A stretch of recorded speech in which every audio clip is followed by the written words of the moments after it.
Hello everyone, this is Sujeet Kumar Jha और इस lecture video में हम लोग क्वेश्चन में 145 को डिस्कशन करने जा रहे हैं। देखिए इस क्वेश्चन में ऑथर क्या कहना चाहते हैं।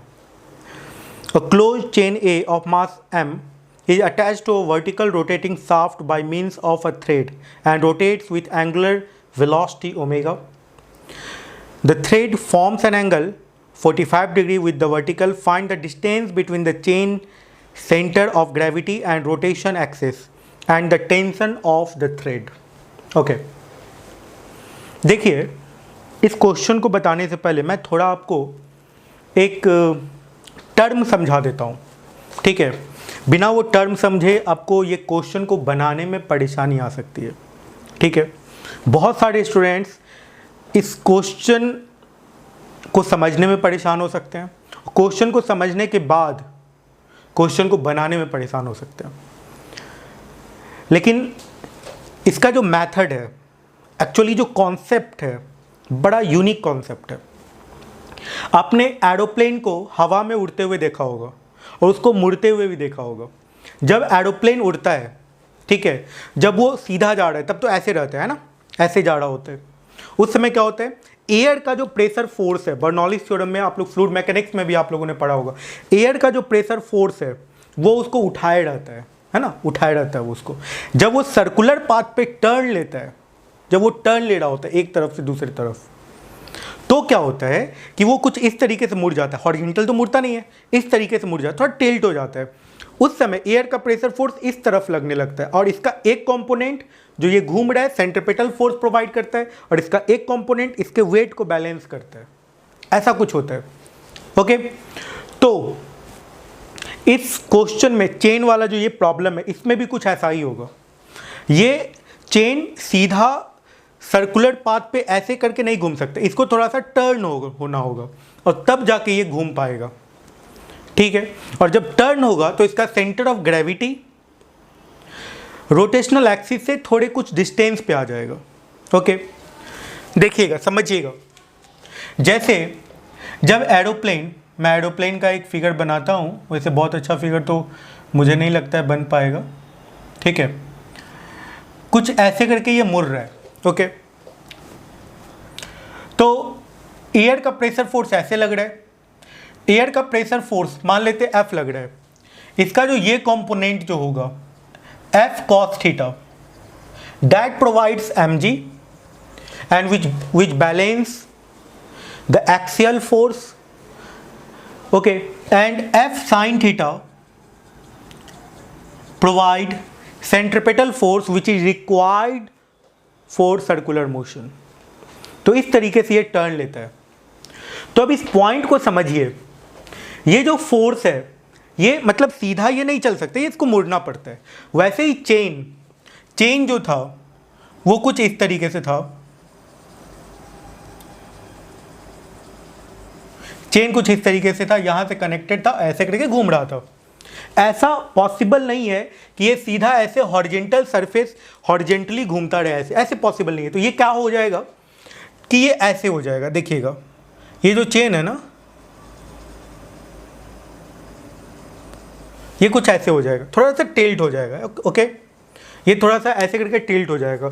अब क्या होगा कि इसका पहले तो इसका सेंटर ऑफ मास इसके सेंटर पर ही था, इसके रोटेशन एक्सिस पर ही था। लेकिन अब जब ये टर्न हो गया तो इसका सेंटर ऑफ मास कहीं यहाँ पे चला गया और वो अब यहाँ से सेंटर सर्कुलर मोशन करेगा, ठीक है।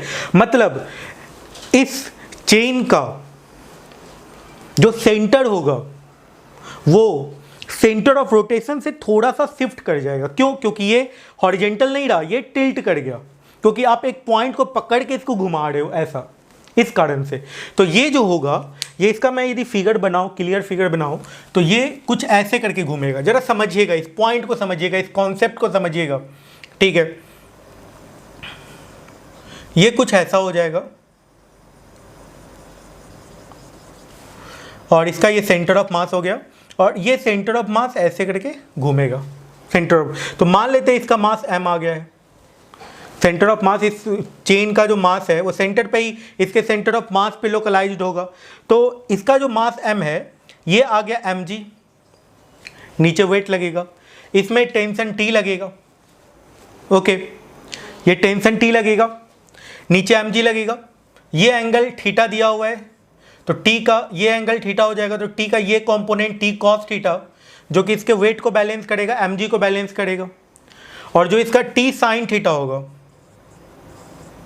जो टी साइन थीटा होगा वो ये जो सर्कुलर पाथ पे घूमेगा इसका सेंटर ऑफ मास, इस चेन का सेंटर ऑफ मास या सेंटर ऑफ ग्रेविटी कहें, जहां पे ग्रेविटी लग रहा है, सेंटर ऑफ ग्रेविटी जिस सर्कुलर पाथ पे घूमेगा उस सर्कुलर मोशन का सेंट्रीपिटल फोर्स प्रोवाइड करेगा टी साइन थीटा।